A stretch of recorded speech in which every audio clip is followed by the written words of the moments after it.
Hi friends, welcome back to S P tech Kannada YouTube channel. ವೀಕ್ಷಕರೇ, ಈ ವಿಡಿಯೋದಲ್ಲಿ ತಮಗೆ ಏನು ಮಾಹಿತಿನ ತಿಳಿಸ್ಕೊಡ್ತಾ ಇದ್ದೀನಿ ಅಂತಂದರೆ, ಭಾಳಷ್ಟು ಒಂದು ಪಿಂಚಣಿ ಫಲಾನುಭವಿಗಳು ನಮಗೆ ಕಮೆಂಟ್ಗಳನ್ನು ಮಾಡ್ತಾಯಿದ್ರು.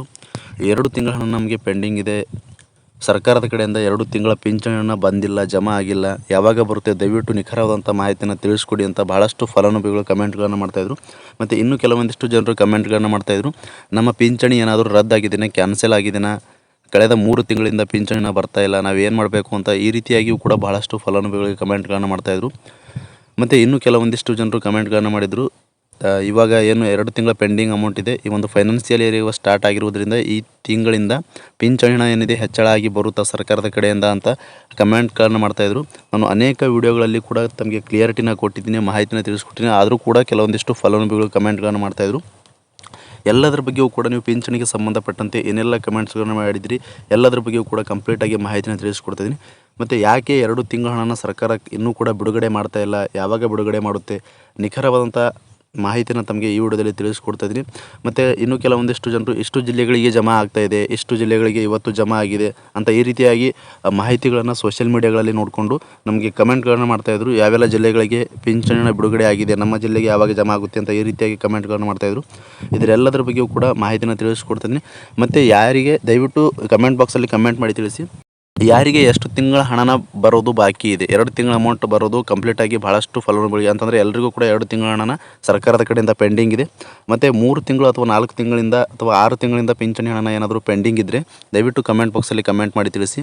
ಮತ್ತು ನಿಮಗೆ ಯಾವೊಂದು ಯೋಜನೆಯಿಂದ ಪಿಂಚಣಿನ ಪಡಿತಾ ಇದ್ರಿ ಅಂತ ಕಮೆಂಟ್ ಬಾಕ್ಸಲ್ಲಿ ಕಮೆಂಟ್ ಮಾಡಿ ತಿಳಿಸಿ ಅಂತ ಹೇಳ್ತಾ, ಬನ್ನಿ ವೀಕ್ಷಕರೇ ವಿಡಿಯೋನ ಶುರು ಮಾಡೋಣ. ವಿಡಿಯೋನ ಶುರು ಮಾಡೋಕ್ಕಿಂತ ಮುಂಚಿತವಾಗಿ ಇನ್ನೂ ಯಾರು ವಿಡಿಯೋಗೆ ಲೈಕ್ ಮಾಡಿಲ್ಲ ಅಂತಂದರೆ ವಿಡಿಯೋ ನೋಡುವಂಥ ಪ್ರತಿಯೊಬ್ಬರು ಕೂಡ ತಪ್ಪದೆ ವಿಡಿಯೋಗೆ ಲೈಕ್ ಮಾಡಿ. ವಿಡಿಯೋಗೆ ಲೈಕ್ ಮಾಡಿದ ತಕ್ಷಣ ಹೈಪನ್ನೋ ಆಪ್ಷನ್ ಕೂಡ ಬರುತ್ತೆ, ಅದನ್ನು ಕೂಡ ಕ್ಲಿಕ್ ಮಾಡಿ. ಮತ್ತು ಇನ್ನೂ ಯಾರು ನಮ್ಮದು ಯೂಟ್ಯೂಬ್ ಚಾನಲ್ನ ಸಬ್ಸ್ಕ್ರೈಬ್ ಆಗಿಲ್ಲ ಅಥವಾ ಹೊಸದಾಗಿ ಯಾರಾದರೂ ನಮ್ಮದು ಯೂಟ್ಯೂಬ್ ಚಾನಲ್ ನೋಡ್ತಾ ಇದ್ರಿ ಅಂತಂದರೆ ಈ ರೀತಿಯಾಗಿ ಸಬ್ಸ್ಕ್ರೈಬ್ ಅನ್ನೋ ಆಪ್ಷನ್ ಇರುತ್ತೆ, ಸ್ಕ್ರೀನ್ ಮೇಲೆ ನೋಡ್ಕೊಳ್ಬೋದು. ಸಬ್ಸ್ಕ್ರೈಬ್ ಆಪ್ಷನ್ ಮೇಲೆ ಕ್ಲಿಕ್ ಮಾಡಿ. ಸಬ್ಸ್ಕ್ರೈಬ್ ಆಪ್ಷನ್ ಮೇಲೆ ಕ್ಲಿಕ್ ಮಾಡಿದ ನಂತರ ಮತ್ತೆ ಒಂದು ಸರಿ ಸಬ್ಸ್ಕ್ರೈಬ್ ಆಪ್ಷನ್ ಮೇಲೆ ಕ್ಲಿಕ್ ಮಾಡಿ, ಅಲ್ಲಿ ಆಲ್ ಆನ್ ಆಪ್ಷನ್ನ ಸೆಲೆಕ್ಟ್ ಮಾಡ್ಕೊಳ್ಳಿ. ಈ ರೀತಿ ಮಾಡೋದ್ರಿಂದ ಮುಂದೆ ನಾವು ಯಾವುದೇ ರೀತಿಯಾಗಿರ್ತಕ್ಕಂಥ ಹೊಸ ಮಾಹಿತಿಗಳು, ಹೊಸ ವೀಡಿಯೋಗಳು, ಸಾರ್ವಜನಿಕರಿಗೆ ಉಪಯುಕ್ತವಾದಂಥ ಮಾಹಿತಿಗಳು ನಮ್ಮ ಒಂದು ಯೂಟ್ಯೂಬ್ ಚಾನಲ್ ಮೇಲೆ ಅಪ್ಲೋಡ್ ಮಾಡಿದರೆ ನಿಮಗೆ ಮೊದಲಿಗೆ ನೋಟಿಫಿಕೇಷನ್ ಬರುತ್ತೆ. ನೋಟಿಫಿಕೇಷನ್ ಕ್ಲಿಕ್ ಮಾಡೋ ಮುಖಾಂತರವಾಗಿ ಹೊಸ ವೀಡಿಯೋಗಳ ನೋಟಿಫಿಕೇಷನ್ ನೀವು ಮೊದಲನೇದಾಗಿ ಪಡೆದುಕೊಳ್ಬೋದು ಅಂತ ಹೇಳ್ತಾ, ಬನ್ನಿ ವೀಕ್ಷಕರೇ ತಡ ಮಾಡದೆ ವಿಡಿಯೋನ ಶುರು ಮಾಡೋಣ. ಮತ್ತು ವೀಕ್ಷಕರೇ, ಇನ್ನೂ ಕೆಲವೊಂದಿಷ್ಟು ಜನರು ಕಮೆಂಟ್ಗಳನ್ನು ಮಾಡಿದರು, ಸ್ಟೇಟಸ್ನ ಯಾವ ರೀತಿ ಚೆಕ್ ಮಾಡೋದು, ದಯವಿಟ್ಟು ಮಾಹಿತಿನ ತಿಳಿಸ್ಕೊಡಿ ಅಂತ ಕೇಳ್ತಾಯಿದ್ರು. ಈ ವಿಡಿಯೋದಲ್ಲಿ ಸ್ಟೇಟಸ್ನು ಕೂಡ ಯಾವ ರೀತಿ ಚೆಕ್ ಮಾಡೋದು ಅಂತ ಕಂಪ್ಲೀಟಾಗಿ ಮಾಹಿತಿನ ತಿಳಿಸ್ಕೊಡ್ತಾಯಿದ್ದೀನಿ. ಬನ್ನಿ ವಿಡಿಯೋನ ಶುರು ಮಾಡೋಣ. ವೀಕ್ಷಕರೇ, ಕೆಲವೊಂದಿಷ್ಟು ಜನರು ನಮಗೆ ಕಮೆಂಟ್ಗಳನ್ನು ಮಾಡ್ತಾಯಿದ್ರು, ಪಿಂಚಣಿ ಸ್ಟೇಟಸ್ನ ಯಾವ ರೀತಿ ಚೆಕ್ ಮಾಡೋದು, ನಮ್ಮ ಮೊಬೈಲ್ ಮುಖಾಂತರವೇ ದಯವಿಟ್ಟು ತಿಳಿಸ್ಕೊಡಿ ಅಂತ ಕೇಳ್ತಾಯಿದ್ರು. ಈ ವಿಡಿಯೋದಲ್ಲಿ ಪಿಂಚಣಿ ಸ್ಥಿತಿನೂ ಕೂಡ ಯಾವ ರೀತಿ ಚೆಕ್ ಮಾಡೋದು ಅಂತ ತಿಳಿಸ್ಕೊಡ್ತಾಯಿದ್ದೀನಿ.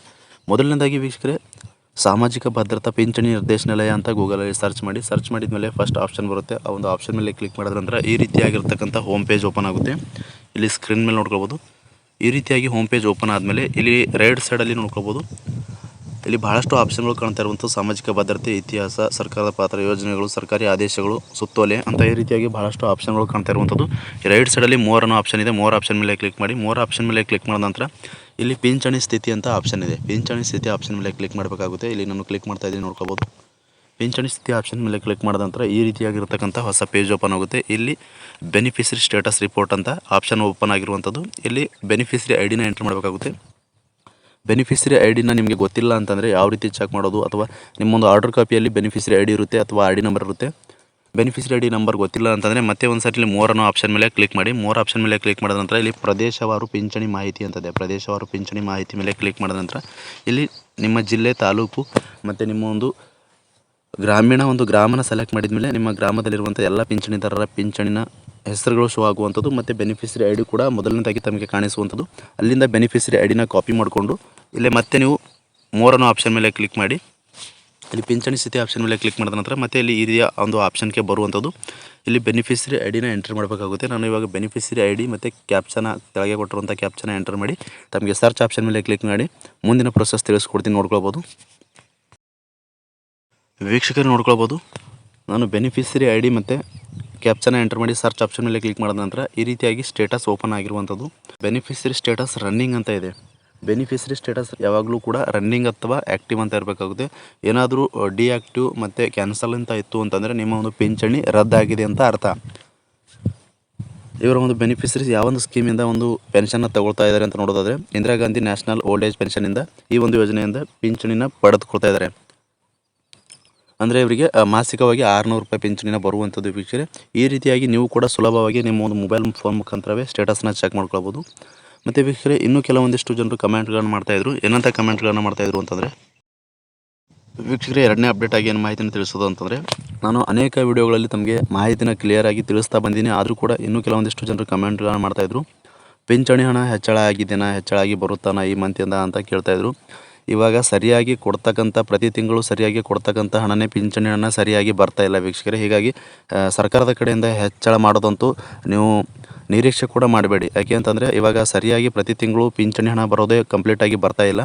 ಇನ್ನು ಸರ್ಕಾರ ಕಡೆಯಿಂದ ಹೆಚ್ಚಳ ಆಗಿ ಯಾವ ರೀತಿ ಕೊಡ್ತಾರೆ, ಇದು ತಮಗೆ ಕ್ಲಿಯರ್ ಆಗಿರ್ತಕ್ಕಂಥ ಮಾಹಿತಿನ ತಿಳಿಸ್ಕೊಡ್ತೀನಿ. ಸರ್ಕಾರದ ಕಡೆಯಿಂದ ಯಾವುದೇ ಪಿಂಚಣಿದಾರರಿಗೂ ಕೂಡ ಪಿಂಚಣಿಯನ್ನು ಹೆಚ್ಚಳ ಆಗಿಲ್ಲ. ನೀವು ಸಂಧ್ಯಾ ಸುರಕ್ಷಾ ಪಿಂಚಣಿದಾರರಾಗಿರ್ಬೋದು, ಅಂಗವಿಕಲ ಪಿಂಚಣಿದಾರರಾಗಿರ್ಬೋದು, ವಿಧವಾ ವೇತನ ಪಿಂಚಣಿದಾರರಾಗಿರ್ಬೋದು, ವೃದ್ಧಾಪ್ಯ ಯೋಜನೆ ಪಿಂಚಣಿನ ಪಡಿತಕ್ಕಂಥವ್ರಾಗಿರ್ಬೋದು, ಮನಸ್ವಿನಿ ಪಿಂಚಣಿನ ಪಡಿತಕ್ಕಂಥವ್ರಾಗಿರ್ಬೋದು, ಮೈತ್ರಿ ಪಿಂಚಣಿನ ಪಡಿತಕ್ಕಂಥವ್ರಾಗಿರ್ಬೋದು, ಈ ರೀತಿಯಾಗಿ ಸರ್ಕಾರದ ಕಡೆಯಿಂದ ಯಾವೆಲ್ಲ ಒಂದು ಪಿಂಚಣಿಗಳನ್ನು ಪಡಿತಾ ಇದ್ರಿ, ಪಿಂಚಣಿನ ಪಡಿತಕ್ಕಂಥವ್ರಿಗೆ ಸರ್ಕಾರದ ಕಡೆಯಿಂದ ಯಾವುದೇ ರೀತಿಯಾಗಿ ಇರ್ತಕ್ಕಂಥ ಪಿಂಚಣಿ ಹಣ ಹೆಚ್ಚಳ ಆಗಿಲ್ಲ. ಹಿಂದೆ ಯಾವ ರೀತಿ ಪಿಂಚಣಿ ಹಣ ಬರ್ತಾಯಿತ್ತು ಅದೇ ರೀತಿಯಾಗಿ ಪಿಂಚಣಿ ಹಣ ಬರ್ತಾ ಇರುವಂಥದ್ದು ನಿಮಗೆ. ಇದು ತಮಗೆ ಕ್ಲಿಯರಾಗಿ ಅರ್ಥ ಆಗಿದೆ ಅನ್ಕೋತೀನಿ. ಎರಡನೇ ಅಪ್ಡೇಟು. ಇನ್ನು ಮೂರನೇದಾಗಿ ಬಹಳಷ್ಟು ಫಲಾನುಭವಿಗಳು ನಮಗೆ ಕಮೆಂಟ್ಗಳನ್ನು ಮಾಡ್ತಾಯಿದ್ರು. ಕಳೆದ 3 ತಿಂಗಳಿಂದ ಅಥವಾ 6 ತಿಂಗಳಿಂದ ನಮಗೆ ಪಿಂಚಣಿ ಹಣ ಬರೋದು ಕಂಪ್ಲೀಟಾಗಿ ಸ್ಟಾಪ್ ಆಗಿದೆ, ಬರ್ತಾ ಇಲ್ಲ, ಯಾವ ಕಾರಣಕ್ಕಾಗಿ ಬರ್ತಾ ಇಲ್ಲ ಅಂತ ಕೇಳ್ತಾಯಿದ್ರು. ನೀವು ಬರ್ತಾ ಇಲ್ಲ ನಿಮಗೆ ಪಿಂಚಣಿ ಹಣ ಅಂತಂದರೆ ಇವಾಗ ಯಾವ ರೀತಿ ನಾವು ಸ್ಟೇಟಸ್ನ ನಿಮಗೆ ಮೊಬೈಲ್ ಮುಖಾಂತರ ಚೆಕ್ ಮಾಡೋದು ಅಂತ ತಿಳಿಸ್ಕೊಟ್ಟಿದ್ದೀನಿ. ಅದೇ ರೀತಿಯಾಗಿ ನೀವು ಕೂಡ ಮೊಬೈಲ್ನಲ್ಲಿ ಸ್ಟೇಟಸ್ನ ಚೆಕ್ ಮಾಡ್ಕೊಳ್ಳಿ. ಸ್ಟೇಟಸ್ ಚೆಕ್ ಮಾಡ್ಕೊಂಡಾಗ ನಿಮ್ಮ ಪಿಂಚಣಿ ರನ್ನಿಂಗ್ ಅಥವಾ ಆ್ಯಕ್ಟಿವ್ ಅಂತ ಇರಬೇಕಾಗುತ್ತೆ. ರನ್ನಿಂಗ್ ಆ್ಯಕ್ಟಿವ್ ಇತ್ತು ಅಂತಂದರೆ ನಿಮಗೆ ಖಂಡಿತವಾಗಿ ಪಿಂಚಣಿನ ಬರುತ್ತೆ. ಯಾವುದೇ ರೀತಿಯಾಗಿರ್ತಕ್ಕಂಥ ಗಾಬರಿ ಪಡ್ಕೊಳ್ಳೋ ಅವಶ್ಯಕತೆ ಇಲ್ಲ. ನಿಮ್ದು ಏನಾದರೂ ಕ್ಯಾನ್ಸಲ್ ಅಂತ ಸ್ಟೇಟಸಲ್ಲಿ ತೋರಿಸ್ತಾ ಇತ್ತು ಅಂತಂದರೆ ನೀವು ಪಿಂಚಣಿ ಅಧಿಕಾರಿಗಳಿಗೆ ಭೇಟಿ ನೀಡಬೇಕಾಗುತ್ತೆ. ಅದಕ್ಕೆ ಸಂಬಂಧಪಟ್ಟಂತೆ ಏನೆಲ್ಲ ದಾಖಲೆಗಳು ಕೇಳ್ತಾರೆ, ದಾಖಲೆಗಳನ್ನು ಸಬ್ಮಿಟ್ ಮಾಡಿ ಡಾಕ್ಯುಮೆಂಟ್ ವೆರಿಫಿಕೇಷನ್ ಮಾಡ್ತಾರೆ. ಎಲ್ಲವೂ ಕೂಡ ಸರಿಯಾಗಿತ್ತು ಅಂತಂದರೆ, ನಿಮ್ಮದು ಏನಾದರೂ ಬ್ಯಾಂಕ್ ಪ್ರಾಬ್ಲಮ್ ಇತ್ತು ಅಂತಂದರೆ ಕೂಡ ಅವರು ಹೇಳ್ತಾರೆ. ಅದಕ್ಕೆ ಸಂಬಂಧಪಟ್ಟಂತೆ ನೀವು ಏನು ಕೆಲಸ ಮಾಡಬೇಕು ಮತ್ತು ಯಾವ ಒಂದು ಕೆಲಸ ಮಾಡಿದರೆ ನಿಮಗೆ ಪಿಂಚಣಿ ಹಣ ಬರುತ್ತೆ ಅಂತ ಕಂಪ್ಲೀಟಾಗಿ ತಿಳಿಸ್ಕೊಡ್ತಾರೆ. ಅದೇ ರೀತಿಯಾಗಿ ನೀವು ಪಿಂಚಣಿ ಏನಿದೆ ಮತ್ತು ಯಥಾಸ್ಥಿತಿಯಾಗಿ ಪಡೆದುಕೊಳ್ಬೋದು ವೀಕ್ಷಕರೇ. ಭಾಳಷ್ಟು ಫಲಾನುಭವಿಗಳಿಗೂ ವೇಟ್ ಮಾಡ್ತಕ್ಕಂಥ ಮಾಹಿತಿ ಏನಂತಂದರೆ, ಕಳೆದ 2 ತಿಂಗಳಿಂದ ಏನು ಸರ್ಕಾರದ ಕಡೆಯಿಂದ ಪಿಂಚಣಿ ಹಣ ಪೆಂಡಿಂಗ್ ಇದೆ, ಯಾವ ಕಾರಣಕ್ಕಾಗಿ ಪೆಂಡಿಂಗ್ ಇದೆ, ಯಾಕೆ ಬರ್ತಾ ಇಲ್ಲ ಅಂತ ಕೇಳ್ತಾಯಿದ್ರು ವೀಕ್ಷಕರೇ. ಸರ್ಕಾರದ ಕಡೆಯಿಂದಲೇ ಮಾಹಿತಿಯನ್ನು ತಿಳಿಸಿರುವಂಥದ್ದು. ಈಗ ಸರ್ಕಾರದ ಕಡೆಯಿಂದ ಈ ಒಂದು ಪಿಂಚಣಿ ಏನಿದೆ, ಪಿಂಚಣಿ ಮರೆತು ಹೋಗಿದಾರ ಅಂತ ಸಾಕಷ್ಟು ಫಲಾನುಭವಿಗಳು ಮಾತಾಡ್ತಾ ಇರುವಂಥದ್ದು. ಯಾಕೆ ಅಂತಂದರೆ 2 ತಿಂಗಳಿಂದ ಪಿಂಚಣಿನ ಸರ್ಕಾರದ ಕಡೆಯಿಂದ ಬಿಡುಗಡೆ ಆಗಿಲ್ಲ. ಈ ಹಿಂದೆಯೂ ಕೂಡ ಯಾವುದೇ ರೀತಿಯಾಗಿರ್ತಕ್ಕಂಥ ಈ ರೀತಿಯಾಗಿ ಆಗಿರಲಿಲ್ಲ. ಆದರೆ ಇವಾಗ ಪಿಂಚಣಿ 2 ತಿಂಗಳಿಂದ ಸರ್ಕಾರದ ಕಡೆಯಿಂದಲೇ ಪೆಂಡಿಂಗ್ ಇದೆ. ಯಾವ ಕಾರಣಕ್ಕಾಗಿ ಪೆಂಡಿಂಗ್ ಇದೆ ಅಂತ ಮಾಹಿತಿನ ಇಲಾಖೆ ಕಡೆಗೆ ಕೇಳಿದಾಗ ಇಲಾಖೆಯವರು ಮಾಹಿತಿನ ತಿಳಿಸಿರುವಂಥದ್ದು. ನಾವು ವಾರ್ಷಿಕ ಒಂದು ಬಜೆಟ್ ಏನಿದೆ, ಪಿಂಚಣಿ ಒಂದು ನಿರ್ದೇಶನಾಲಯಕ್ಕೆ ವಾರ್ಷಿಕ ಬಜೆಟ್ ಅನುಮೋದನೆಗಾಗಿ ವೇಟ್ ಮಾಡ್ತಾ ಇದ್ದೀವಿ. ಸರ್ಕಾರದ ಕಡೆಯಿಂದ ವಾರ್ಷಿಕ ಬಜೆಟ್ ಅನುಮೋದನೆ ಆಯಿತು ಅಂತಂದರೆ ನಾವು ಖಂಡಿತವಾಗಿಯೂ ನಾವು ಪ್ರತಿ ತಿಂಗಳು ಕೂಡ ಸರ್ಕಾರದ ಕಡೆಯಿಂದ ಏನು ಪಿಂಚಣಿ ಬರುತ್ತೆ ಪಿಂಚಣಿದಾರರಿಗೆ, ಎಲ್ಲ ಪಿಂಚಣಿದಾರರಿಗೂ ಕೂಡ ಪ್ರತಿ ತಿಂಗಳು ನಾವು ಕೊಡ್ತಾ ಹೋಗೋದಕ್ಕೆ ಬಹಳಷ್ಟು ಅನುಕೂಲ ಆಗುತ್ತೆ, ಈಸಿ ಆಗುತ್ತೆ ಅಂತ ಮಾಹಿತಿನ ತಿಳಿಸಿರುವಂಥದ್ದು.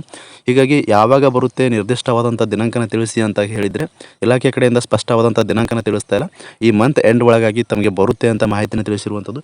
ಹೀಗಾಗಿ ಯಾವುದೇ ರೀತಿಯಾಗಿರ್ತಕ್ಕಂಥ ಸುಳ್ಳು ಮಾಹಿತಿಗಳಿಗೆ ತಲೆ ಕೊಡದೆ ಇವತ್ತು ಇಷ್ಟು ಜಿಲ್ಲೆಗಳಿಗೆ ಜಮಾ ಆಗ್ತಾಯಿದೆ, ನಾಳೆ ಇಷ್ಟು ಜಿಲ್ಲೆಗಳಿಗೆ ಜಮಾ ಆಗ್ತಾಯಿದೆ ಪಿಂಚಣಿ ಹಣ ಅಂತ ಈ ರೀತಿಯಾಗಿ ಮಾಹಿತಿಗಳನ್ನು ಕೇಳಿಕೊಂಡು ನಮಗೆ ಕಮೆಂಟ್ಗಳನ್ನು ಮಾಡ್ತಾಯಿದ್ರು.